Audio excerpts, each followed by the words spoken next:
Hi, welcome to a deeper look, unpacking the K-12 arts education visual arts objectives.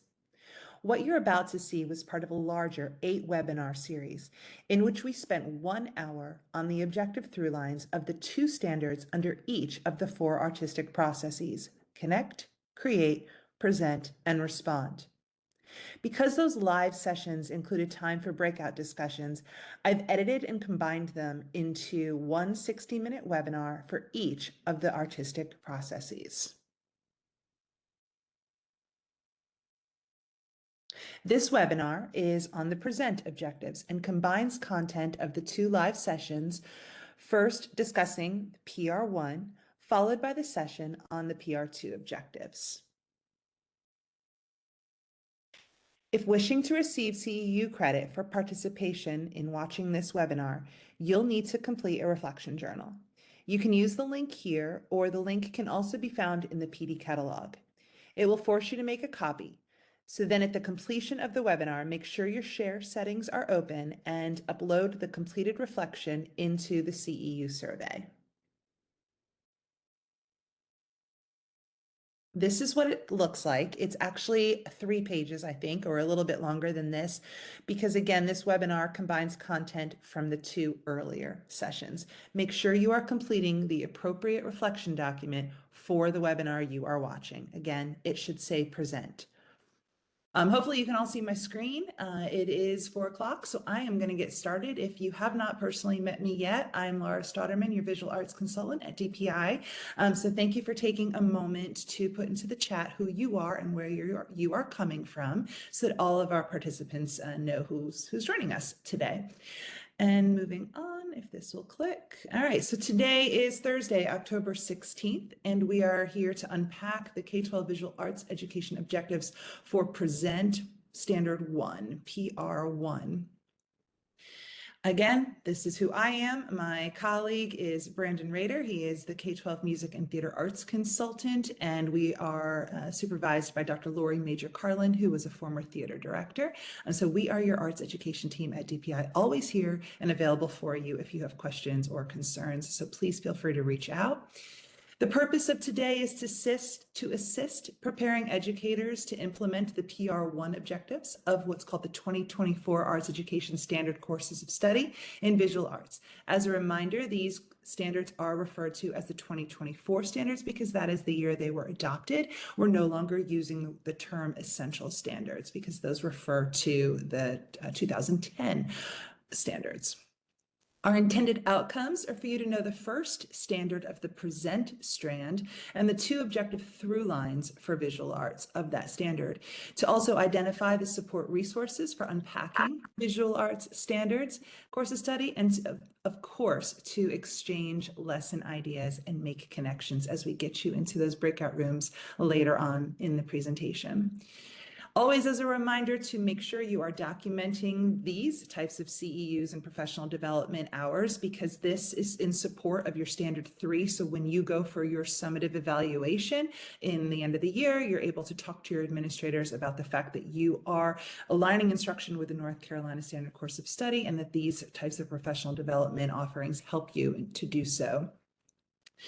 Our agenda always looks the same. If this is the first time you've been with me, these are going to start to sound a little repetitive, such as that whole beginning spiel, as well as this. The agenda is always looking first at the actual standard and objectives of whatever the focus is.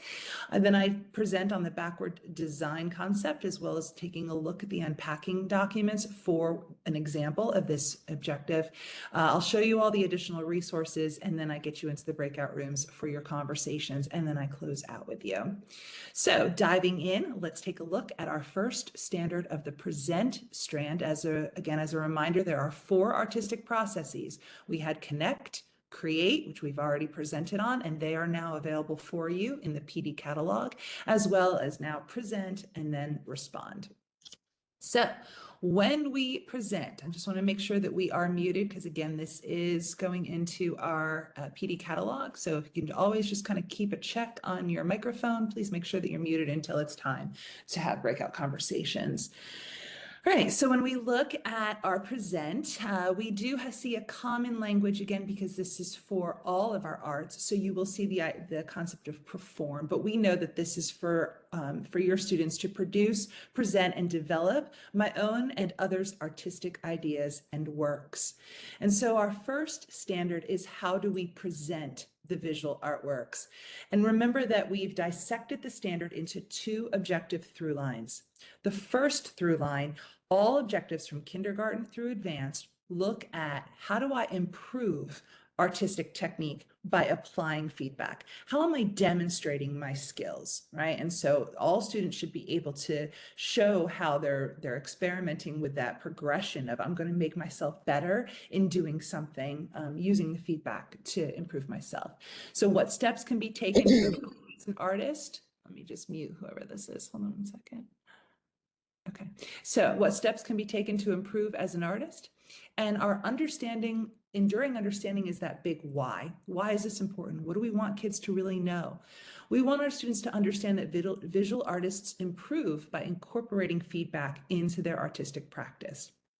Then our second through line is looking at, well, how do I actually present visual artworks for an audience? And the essential question that we've geared all of these objective through lines for is how can skills be presented informally or formally to an audience with clarity and focus?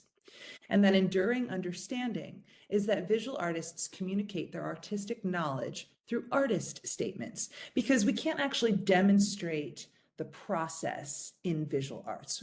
We can to you as a teacher, right? But to others. So we wanted to have this through line as a way for students to really reflect and be able to articulate what their process was, what their media is, what their themes are, what their challenges were, right? How they solved creative problems throughout the process. And it's that articulation that helps that like form of expression to be understood by audiences. So as we look again at our first through line, we're seeing here PR 1.1, and this is all about application of feedback. How do I apply the feedback to improve my skills? So we see improve, apply, right? These are our major verbs as they scaffold from one level to the next. Give me 1 minute. I still have to mute somebody. Okay, there we go. All right, so first thing we're looking at instructors. Second thing, we're looking at instructors and peers. Right now, we're bringing ourselves into this improvement feedback loop in the second grade. Now we're looking more at composition and art skills, right? And then looking at self-evaluation and peer and self-evaluation. So this is pretty much easy to scaffold as you're always having students to reflect on how they can make their work better. Next, we get into 6th through advanced. You're seeing that it's pretty much the same standard objectives. We're improving what specifically in 6th grade, how the elements of art and principles of design are used. Now we're just looking still at revising and refining. The difference between revise and refine, revise is going to be a bigger chunk of like a more major shift in how I'm changing my work. And we understand that refining are going to be more of those very like more detailed improvements, because by 8th grade, they should really be able to kind of dig into their artwork at that level to have that finer quality of refinement, where 7th grade might be a little bit larger of a task. So now we circle back in beginning, because remember, our beginning standards were written for students who did not have a K-8 continuum. So we are expecting that students who are working on beginning level standards are coming to programs without any experience. And so they were purposefully written to kind of come backwards in progression to tap into some of those earlier objectives. So they are revising artwork again, and they're refining artwork on criteria and artistic voice, and then justifying why did I make these decisions, and then how do I now revise this work for a collection or portfolio. So remember, we talk about the cinnamon bun of knowledge, or this interwoven whirlpool of a design with our objectives.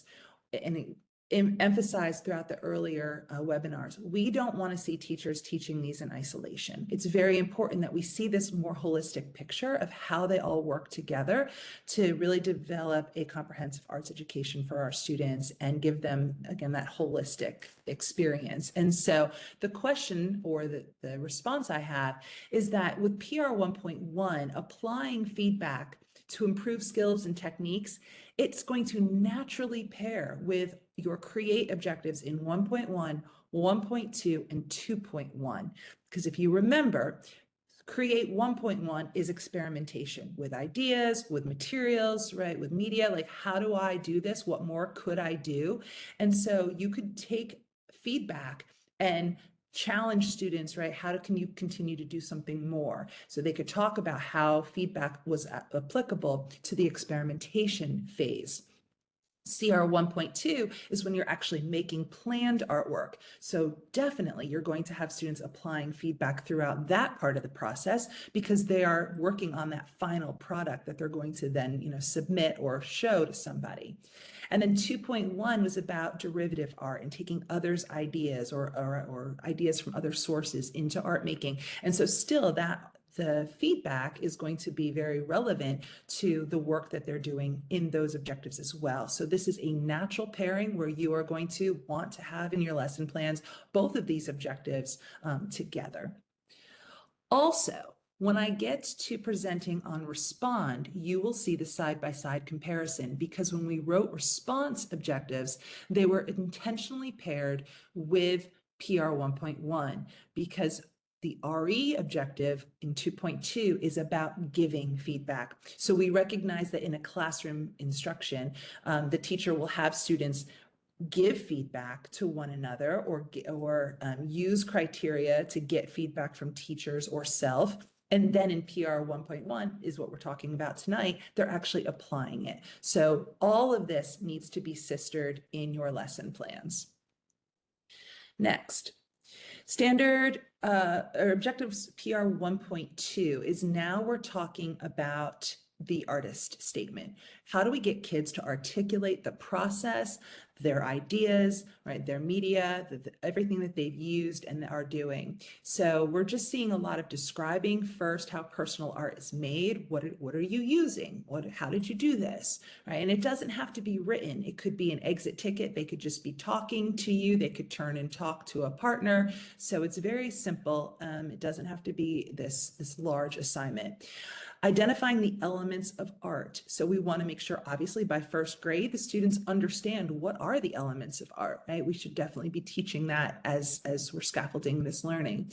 And then how are they making those personal choices and processes? Explaining the themes and materials, an artist statement using the vocabulary of art, and then using given criteria. If you see the word given, it means that the teacher likely has provided this criteria to the student for what it must include. It could also be peer generated, but for the most part, we intended that given criteria is a teacher directed statement. In 6th through 8th grade, we are, again, kind of looping back because remember our insert years are going to be like kindergarten and first, 6th grade, and then beginning. So we've scaffolded this like spiraling curriculum. Well, we don't do curriculum, you do the curriculum, but spiraling objectives so that you're going to have these entry points. So we're back in 6th grade, right, in which we're now, again, using the description of elements of art and principles of design. This may be the first time that kids are using this vocabulary as they're coming to your programs. And then in 7th and 8th grade, talking again about, let's talk about 7th, multiple perspectives. So the writing team meant that this might be multiple perspectives within the work itself. Like, what are we supposed to be looking at specifically within the perspectives from within the objects and themes within the art? It could also be multiple perspectives of like looking at it through the lens of like, if it were a political piece, or if it were a religious work, or if it were a cultural piece, right? So it could be what other types of lenses would you look at this artwork in order to be able to articulate its meaning, its purpose, its themes and ideas. Then in 8th grade, the meaning and purpose of personal art. When we get into the high school levels, still looking at basically the same through line as it's developing, talking about processes, talking about the artistic voice, and philosophy is how we end. So how do we see by 12th grade, or by advanced, it doesn't have to be 12th, by the advanced level, right? How does the student now understand their own philosophy of who they are as an artist? And so that should be scaffolded all the way up to the advanced level. Here's that in a intertwine cinnamon bun whirlpool again. And so the question I have for you is, how can you pair PR 1.2, in which students are writing about artists, like their process and the artist statement? How does that naturally pair with CR 1.2 and CR 2.1 and even CR 1.1? Because again, if they're experimenting, they can still write that artist statement about what they did in the experimentation phase that then led them into the create phase of CR 1.1 or 1.2. Sorry, 1.1 is ideation, experimentation, then writing about also 1.2, and then also used with that artwork that they're borrowing other ideas in CR 2.1. So PR 1.2 needs to also be paired with a lot of your CR objectives for what students are writing about. All right, so using backward design and the unpacking documents. Backwards design was used to write our objectives and our standards, and we leaned heavily into this work by Grant Wiggins and Jay Matigi. And so if you wanted more information, here's a resource for you. But basically what backwards design is it is saying these are the desired results. These are the end results. So if you're going through PD elsewhere and they're saying, well, what do you outline what you want students to know and do by the end. Like, we've already helped to identify that, because your standards are the end results, and the unpacking documents are going to help you to determine the acceptable evidence to get the students there. And then you on your own can determine what those learning experiences and instruction are. So if stage 1, we want our students to meet the standards, understand the concepts, demonstrate the skills, and thoughtfully consider the essential question, then in stage 2, we need to know, well, what do kids need to be able to know and be able to do in order to show mastery of this objective? And then again, the learning activities are up to your discretion. So I wanted this time for you to come into our AE Hub. If you haven't done this yet already, it's important for you to follow along so that you can open up a resource that is applicable to your grade level and interest. So I can type it in the chat for you here, but again, you can see it, or you can use your phone, nctpi.gov, AE-hub. So if you have not been to our AE Hub, this is where all of our wonderful resources exist for you. So take a moment and please pull this up, and you should see this colorful menu or with icons. And from here, I'd like you to click into the Unpacking Document button. And once you do, on the top, you should see the Unpacking Documents for Visual Arts. And it'll look like this when you open it up. This is 7th grade one as an example. Oh, it looks like this, right? So what are the unpacking documents? And so you'll see dance, general music, vocal, and then visual arts. So please open your visual arts unpacking documents. Then select a grade level you teach, and then either select the PR1 or PR 1.2 objective from your table of contents. And they are hyperlinked, so it should just take you directly to whatever objective you're trying to look at. So I'll give you a minute just again to try and pull up an unpacking document for either PR 1.1 or PR 1.2 in a grade level that you teach.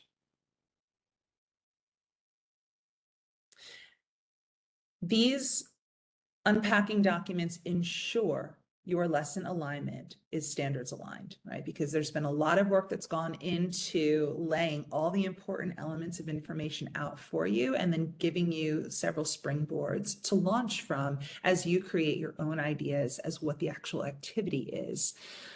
Okay, so as I go on, we will take a look.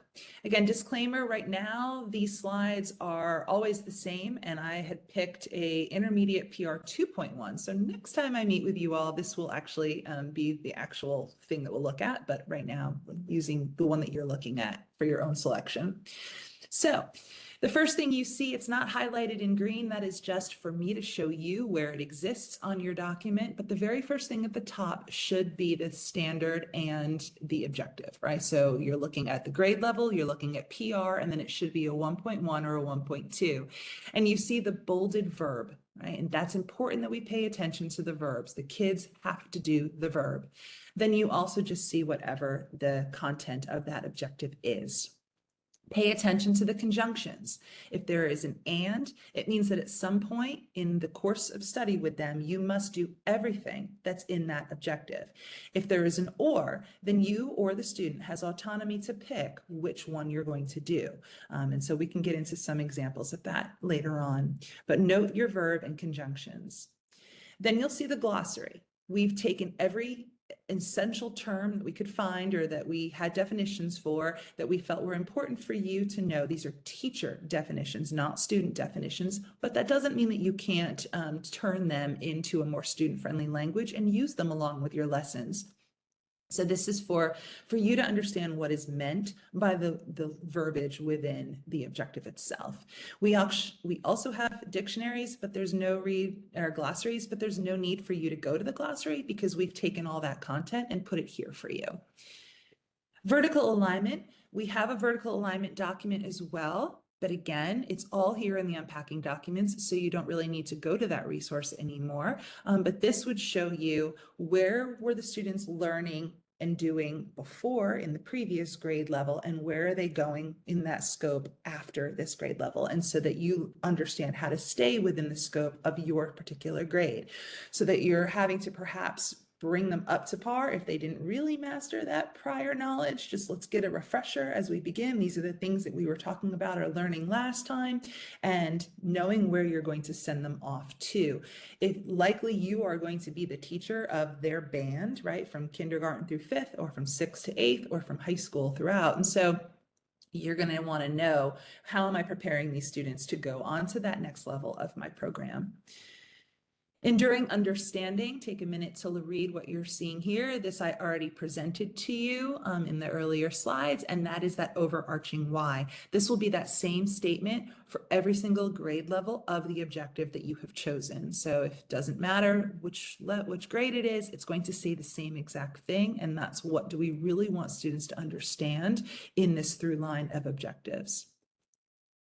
When you get to the knowledge, these are going to be bullets that are going to kind of dissect what the objective really needs in order for students to show mastery.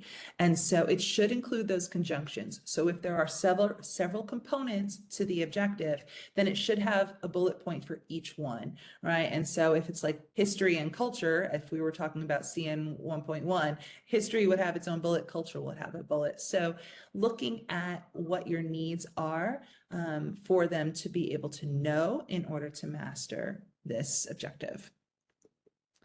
In skills, we have 1 to 2 bullets. The first bullet will always take the objective. It's going to give a clearer understanding of what the verb means. We used sentence stems. So every time we saw the same verb, we used the same sentence stem to kind of begin of what this would look like.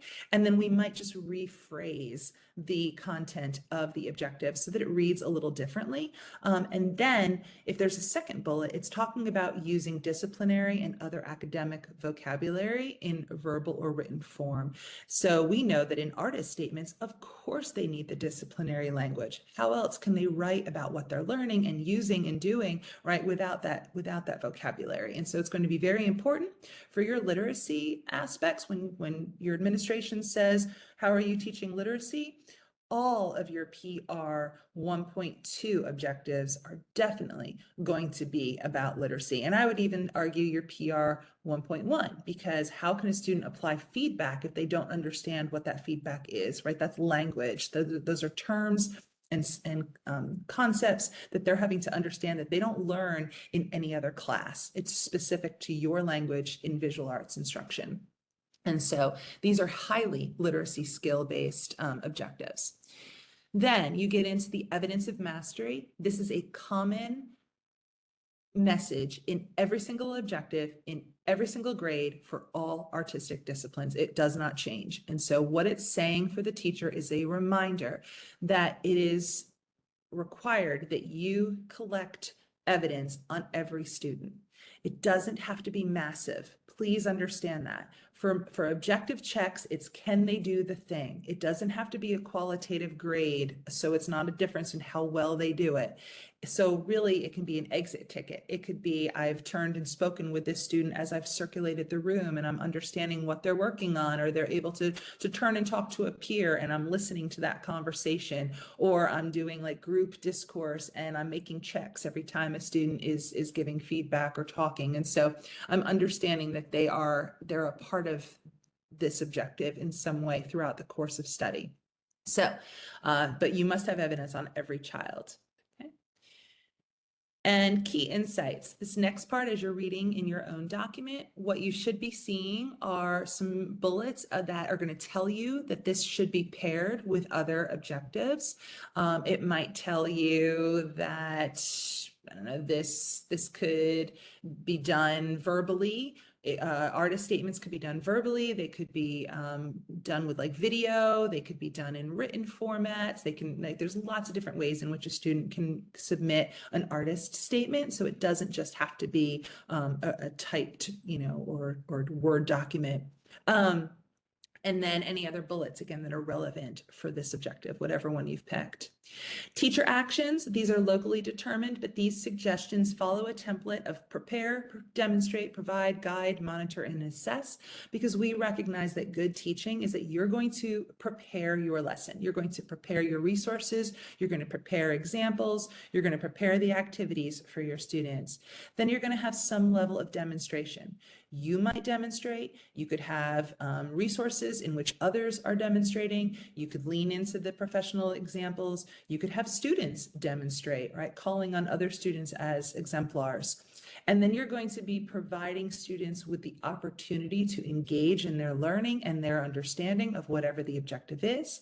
You're guiding that process, monitoring their progress, and giving them assessment, formative and summative, right? So that we understand how can they continue to build on those skills and take away, what else they could do to improve. Then your learning activities, these are some simple bullets, again, just to spark the idea. You have autonomy, or you may have to be working with in your own PLC at your school or within the district level based on a curriculum map or pacing guide. But for the most part, what this looks like is up to you, because you know your students, you know what ignites their passion, what's relevant, again, what like where they are with their learning, and kind of also for your own schedules, like what works for your own program for the other things that you've got to do throughout a year. So these are just ideas, not that you have to follow them.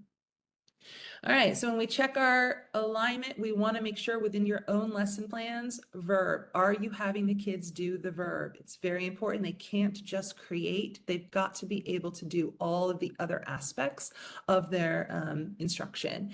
And so looking at the activities and the assessment, are you grading or master checking on how well they are doing the verb? Do you see any conjunctions? Making sure to address the and and the or, staying within the scope, not getting too ahead of yourself in the later grades or behind in the earlier ones, and making sure there is formative and summative assessment.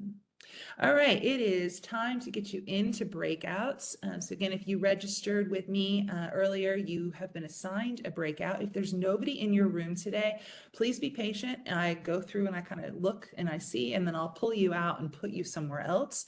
But basically the discussion I want you to have, we're here for PR.1, which is about applying feedback and the artist statements. So how do these naturally pair with your CR, create and adapt objectives? What are ways in which you're going to make sure that you're having students show you how they're applying feedback and how they are writing those statements or sharing those statements with you through a verbal or record based way?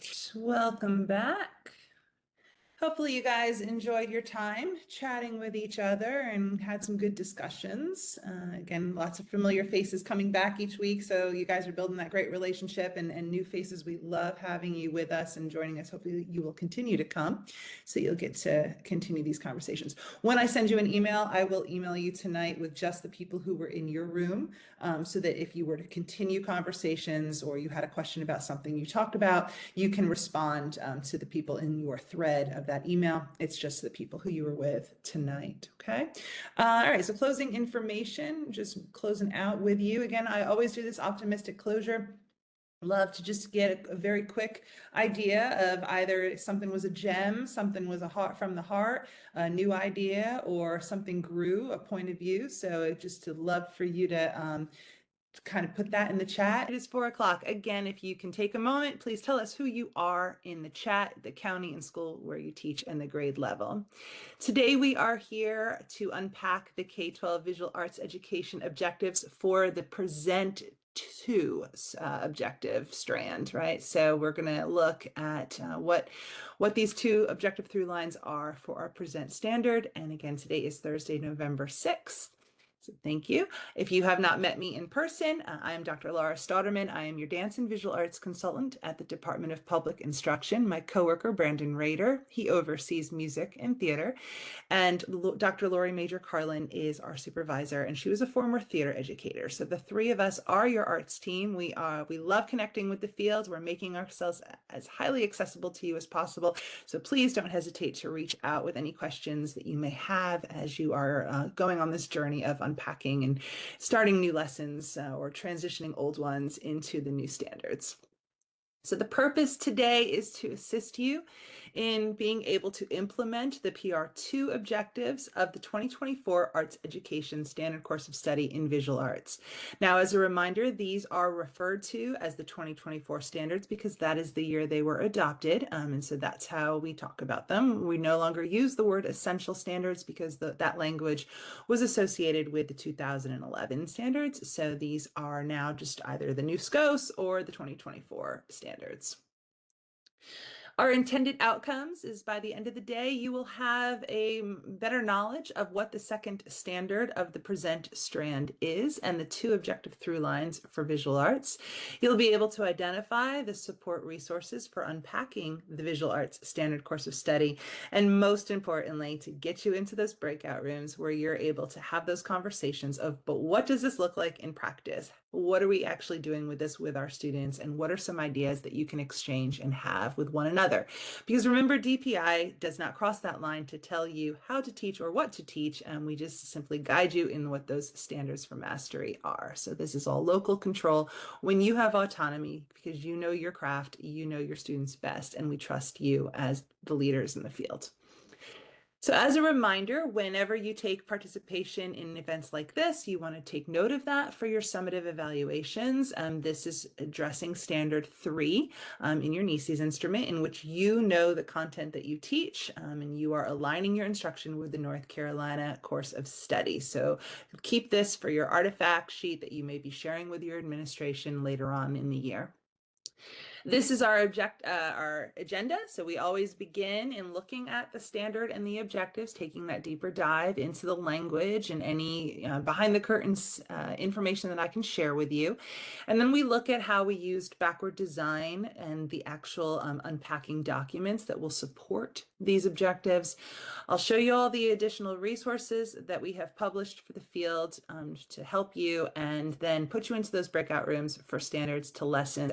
And then we will end with just closing Q&A conversations, and you're welcome to stay on and chat with me. Usually we'll end on time, but happy to stay for about a half hour, sometimes even just talking. So, all right, let's get going. So PR2, our second standard of the present strand. Remember, there are 4 artistic processes: connect, create, present, and respond. And if you've missed these webinars on the connect or create processes, those are now found in our professional development catalog. I'll share that link with you later. But today we are looking at PR2. So here we go. It is to perform, produce, present, right, and develop my own and other artistic ideas and works. Now, remember, this language is overarching for all of our arts disciplines. So while we had to make sure we were keeping visual arts and dance and music in that vision of like, well, how does this fit with the language and the things that they do in their classroom? We do find the generic language, so we want to make sure that we're keeping perform in there, but obviously to demonstrate, to produce, to share, to see how do I now put my art out into the world, and have other people look at it. So with our PR2, we're here to develop visual art presentations. What does it take for me to share my art? And so the first topical through line, again, these are broken up into cohesive from kindergarten through advanced ways in which we scaffold learning on the same general through line or thematic through line or concept. So our PR 2.1 is to identify production needs. What do I have to do? What do I have to make sure I'm thinking about when I'm going to create an exhibit or create a presentation or share my work with another individual, whether it's digitally or in classroom spaces? And our essential question, that drives our objectives from kindergarten through advanced is, what does it take to produce a presentation or performance? And we can insert the word exhibit, right? And then the understanding why this overarching, again, why is it important that we want students to know this? It's because we want them to understand that visual artists intentionally curate and prepare visual artwork for audiences, right? There's a lot that goes into the selection process of what do I want my audience to see. I may have worked on a huge body of art, but I may not put all of it out there, right? How do I make sure that I'm selecting the pieces that best represent me in my portfolio? Now, PR 2.2 is about demonstrating audience and presenter etiquette that's appropriate to the context of a presentation. And this is really important because in the old standards, we may have been using the word proper. And we want to emphasize that there's no such thing as proper behaviors, right? It is appropriate, because what we want our students to understand and know is that how we interact with art is going to change based on the environment, based on the purpose and the design of why something was created in the first place, right? If it's installation art, maybe we're moving with it, we're experiencing it in a different way than if it's behind the red velvet ropes. If it's applied design and we're supposed to be using the art, right, then it's different than something else. So how we make art, understanding the purpose behind it and what we want our audiences to do in interaction with that art, informs the student in their art making process. But then also, how do I know to interact with this art? Obviously, in some museum spaces, you may not be talking, right? But maybe perhaps in other spaces, you're able to have, small conversations. And so we want to teach students that behaviors will change and how they can basically read a room or understand what is expected in certain environments. So our essential question is, how does the venue and presentation formality influence meaning and performer or presenter audience etiquette? Right? We take all this into consideration, and how does it change how we interface with art? And that basically, again, that understanding why is that the setting of visual arts presentations informs how audiences interpret and engage with works. And that's what we really want to do as artists. We want our public to engage with our work, right? So how do we design artwork in appropriate spaces that informs audience members how they are to interact with what we've created? So now I take you into the through lines. So again, we have our strand. Our strand is the present. Our standard is to develop visual arts presentations. And in 2.1, remember, this first theme is looking at the production needs. And so as we see this scaffolded, right, from kindergarten through fifth grade, here's your elementary slide. Basically, we're having students making selections, right? Certain work that's going to be based on ideas and certain types of media, or that's going to meet this criteria. And what is that criteria? that's up to you, right? It's given criteria, which means the student is given something to then make the selection based on. So that a peer could decide that given criteria, the teacher can decide it. Likely in elementary school, it's going to be teacher driven, right? That this is what I want you to do. Go pick your art that best represents X, Y, and Z. And you're letting the students make choices based on that criteria that you are presenting to them. Ways in which I can present artwork, right, in first grade. So I can, hang it on the bulletin board at school. I can have my parents put it on their refrigerator. Maybe I can, put it out digitally. I mean, kids these days know more than I did. Well, we didn't have half the things when I was their age, right? But who knows, in first grade, are they interacting with some of their, types of internet types things? Who knows, right? But anyway, ways in which they can describe in all the ways that personal artwork can be presented. So let me draw the focus. It's not even that they got to do it. They just have to describe it, right? And that's really important. We talk about the verbs. The students must verb. So in first grade, they don't have to put their work out on social media, but they can describe that that is a way in which they can share personal artwork. Okay, so this is again your K through fifth grade. They continue scaffold from sixth through advanced. Remember that when we get into high school, it's beginning, intermediate. Accomplished is our first honors level course that has replaced the word proficient. So that is, we call that the accomplished level now. And so here we are still looking at identifying the artwork that meets multiple criteria. We're organizing it. We're looking at a variety of skills. We're organizing it to show exemplary artwork. We're curating. Now, let's talk about beginning. So this is interesting because while we associate this with having our students wanting to do this, right, curating artwork for a presentation that demonstrates skill, a variety of media, and theme. Now, remember, when there's a conjunction, you need to do all of it by the end of a course of study, right? So whether maybe this is done 2 or 3 times, maybe the first time they're curating artwork that demonstrates skill.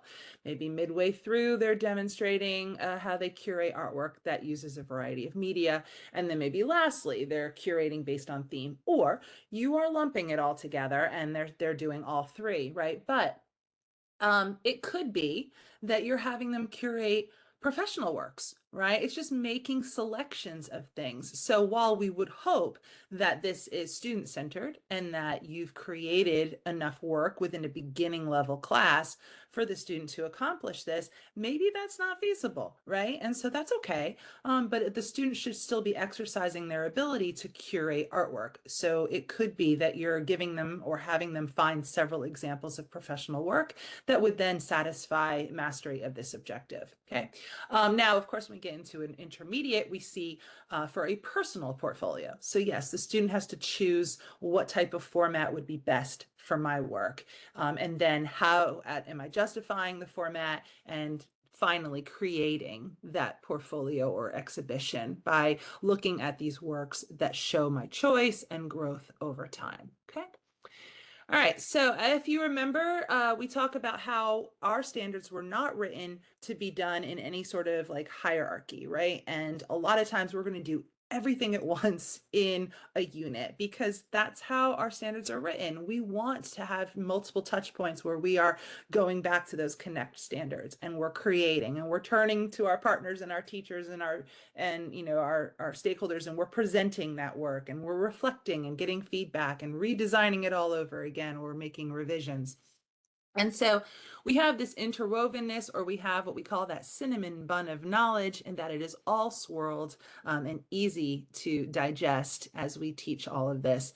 So the question that I pose to you, right, is if you know that students have to make these selections based on given criteria, how can you backward plan and already think about, well, what's the given criteria by the end of the semester that I want my students to have to select artwork based on?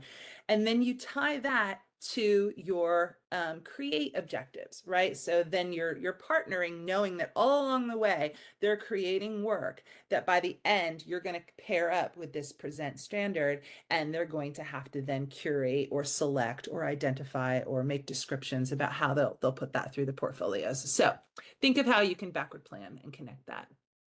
All right, now we get into the second objective through line. And this is looking at that audience and behavior etiquette, as also like what kind of work would and spaces can I produce art? And that would then influence how my art is perceived and interacted with.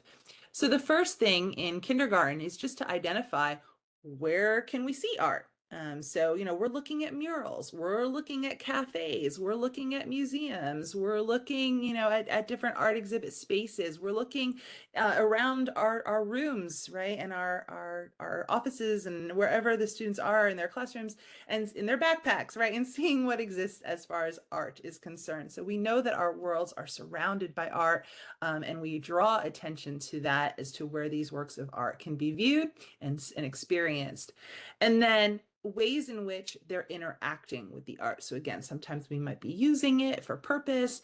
Sometimes it might be for educational uses. Sometimes it's for entertainment and enjoyment. So all the different ways in which audiences can interact.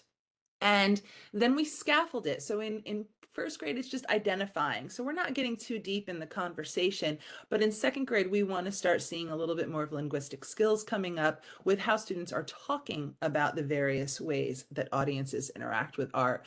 And then in third grade, looking at how they are exhibitions add value to communities. So what a great conversation to have. And again, encouraging them to have an appreciation for where and how they see art in communities. And then learning, fourth grade, of course, we connect to our North Carolina social studies classes, right, and courses. And so we're learning about North Carolina. Where do we see these establishments that help to showcase art in North Carolina?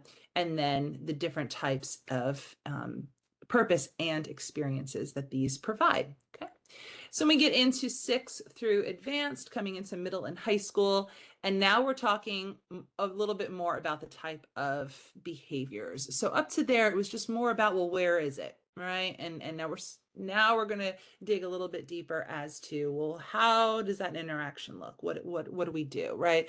And we're experimenting, or we're comparing how these different displays, these different methods might influence how art is viewed. Right. And if I'm looking at it on my phone versus looking at it to scale in a gallery, right, how might I experience that differently? Ways in which I'm going to engage in art venues and productions, or you could say exhibits, appropriately. And how we get into high school, now we're starting to look at more cultural influences and interpretations. So when we start looking at symbolism, right, how might that be determine something different in various cultures, perhaps, right, or just ways in which art can be viewed or used differently. And so you can see again that we're trying to get students to understand how, when we experience art, it changes based on the where, the who we are, how we're looking at it. And then finally, in advance, it's to say, okay, now you design strategies so that you can encourage your viewers of your art, how they're going to interact with what you want, right? And so it doesn't say that they are putting on a production, but they are thinking about it if they were to. And of course you could then scaffold this with another objective in which the student is putting on their own exhibit. But otherwise it's just think about strategies you would have in ways that you would encourage viewers. All right, so with our cinnamon bud of knowledge, it is how can you pair 2.2 with your connect objectives? Because again, if the connect objectives were all about like art in different cultures, right? Then when we're looking at art as it exists and how we interact with art in different ways, we can take our students back through history and look at different cultures and geographic areas and different time periods, right? And movements in how art was seen and appreciated and the purpose of it. And so you can kind of partner this looking at some of those objectives. So we go now to the AE Hub. If you haven't joined us here, this is a time where I want you to please interact with me, taking a moment to look at resources on your own as I talk you through them. So please take a moment and go to go.ncdpi.gov AE Hub. So we want you to go there And this is the main screen that you will see. And I would like for you to go to this unpacking document where you see the little guy taking things out of the box. And when you're in the unpacking document page, you will find so many more resources that are listed for you there. So don't get sidetracked. Stay with us and click on your visual arts unpacking document and pick a grade level. Doesn't matter which grade that you're teaching, any grade that interests you right now. And then I want you to go ahead and click into what we're looking at today, which is, well, it'll look like this, right? What are the unpacking documents? So you're going to click your visual arts unpacking documents, and then please click your PR 2.1 or PR 2.2 objective in your table of contents. All right, so when you are making your lesson plans, again, you check your verb. The verb is important. The kid's got a verb. You look for those conjunctions, stay within the scope, right? So we don't want to go too far before or too far above, beyond. And then what is the assessment? Is the assessment or the mastery check, is it really showing mastery of what that verb and what that criteria of that objective is, right? So making sure, you might want them doing this different project and you may say that it's connected, but if the verb is to choose and you're just having them, design, right, then they're not making a choice. So thinking about making sure that you are aligned with what you're seeing. Additional resources, super fast to blow through these because they are the same every one. We've got this is a standard course of study that you'll find in the AE Hub. Again, it has your standard and then it has the objectives on the side, and your strand, of course, is on the top. This is an example of create and present. I don't know if I showed you these in the past, so I wanted to make sure I put them up early. These are our one-pagers, and I really love these because it allows you to see the standards and the objectives at a glance on one page for your discipline. And so when we're going to start talking about, well, where can you make those connections, right? You can look more easily and be like, oh, okay, I can, identify how visual arts exist in life, including home and school. And then I can explain how all people are art makers because, maybe again, the kids are seeing all the art around them and saying, who created it? Well, I did, or my classmate created it, right? So you can make those connections and you can start kind of drawing and looping and color coding or however you want to show that you're going to interweave, these certain objectives within this project. So I really think that these would be handy for you in ways in which you're thinking grade level specific for what you're doing. And then the crosswalk, that will help you to think about what you used to teach and where now you'll find where it's aligned. And so 2024, the new objectives are on the left margin and then the old, and we've got a column for your notes. And if it's new, like it didn't exist before, then it says new for you there. Vertical alignment, this I was referring to earlier, and this is what shows you how something progresses. And this is just a dance example, but this shows you how something develops from kindergarten all the way through advanced. And so these are all found in the hub. This is built specifically for visual arts as well. There's one for dance as well, but this is your grade band drill down document. It shows you the standard. Well, it shows you the artistic process, then the standard, then the objective through line, has that EQ, has the enduring understanding, and it shows you how it scaffolds just within your scope of grade band. So this is great to print out for your binders and have, maybe, up on the wall or something if you wanted to use those. And those are also found in the unpacking button page of the AE Hub. Horizontal alignment, if you work closely with other teachers of other disciplines, especially in elementary, you want to work with your music person, right? And you want to say, okay, in second grade, we are all teaching the exact same standard. There's no highlighted pink here on this page. And that's saying that the language is exactly the same, right? In fourth grade, music and visual arts teaches the exact same thing. In fifth grade, there's a little bit that's changed, more that music says influenced and visual arts says affected, but otherwise it's still the same objective. And so you can brainstorm with other arts teachers about what does this look like? How are we talking to our students about it? So that when kids go from one classroom to the next, they see that continuity and they're having, oh, we talked about this, right? In Miss So-and-so's class or what have you. And so you're able to build on your knowledge that they're learning. Glossaries exist, but again, we've taken all those important terms and put them in the unpacking for you. So hopefully this is really an obsolete resource because we'd rather you interact with our unpacking documents. But should you have any questions, that one is there as well. This is new. We just released these in October, and these are our parent guides. And so these are, again, a little bit generic. We don't try to get too specific because we don't know exactly what you're doing in your classroom, but we know the standards and what the students should be learning. And so these are just some possible ways in which students can be supported at home. What can parents do to help them?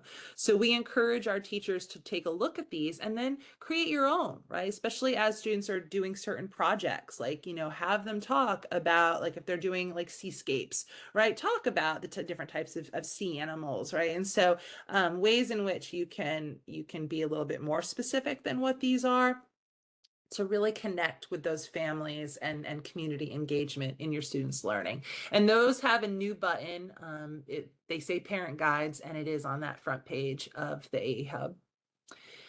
Our PD catalog, we are in the process of revising it. We noticed, obviously, there's some old things to some old standards. We want to make sure that those are removed so people are not confused and trying to get professional credit on, things that are now obsolete. And so slowly but surely, Brandon and I are going through the PD catalog and making some changes, but know that this exists for you. This is a great resource and has where all of these webinars are also getting loaded.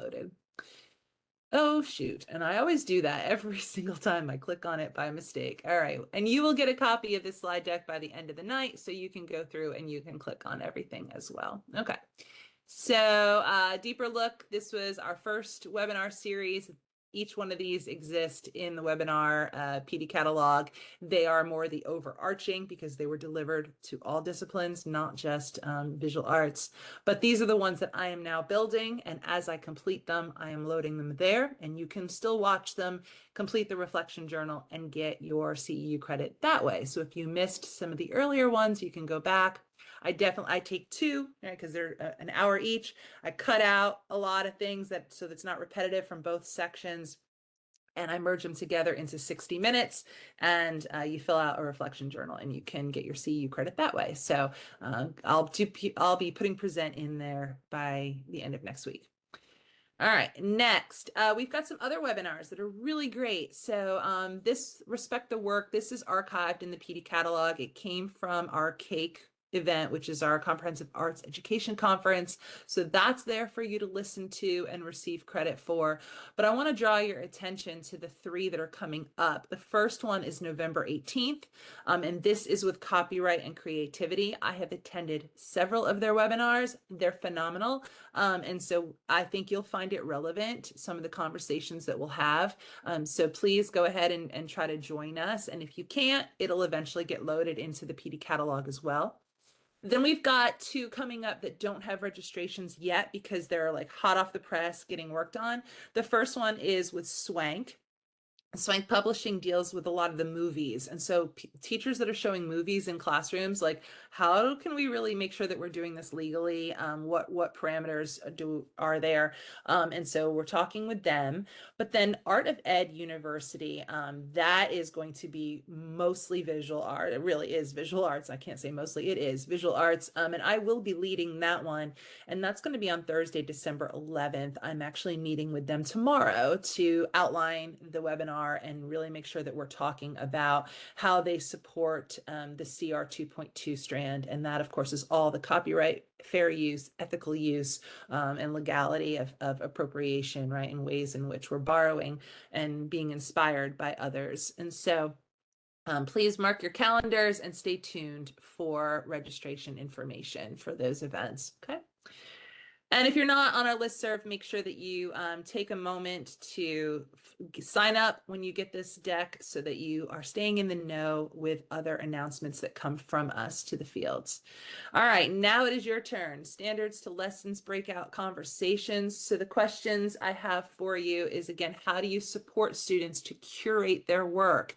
Looking at 2.1, right? That's all about making choices and selections and in their understanding of appropriate engagement behaviors in a variety of settings. And that's 2.2. So that might be more of some new standard objectives for you, right? Ways in which you're going to engage students in those conversations. All right, welcome back. Hopefully you had some good conversations. Maybe, again, familiar faces. Maybe you had somebody new with you this time. Just to close out with you, as we have about a minute left.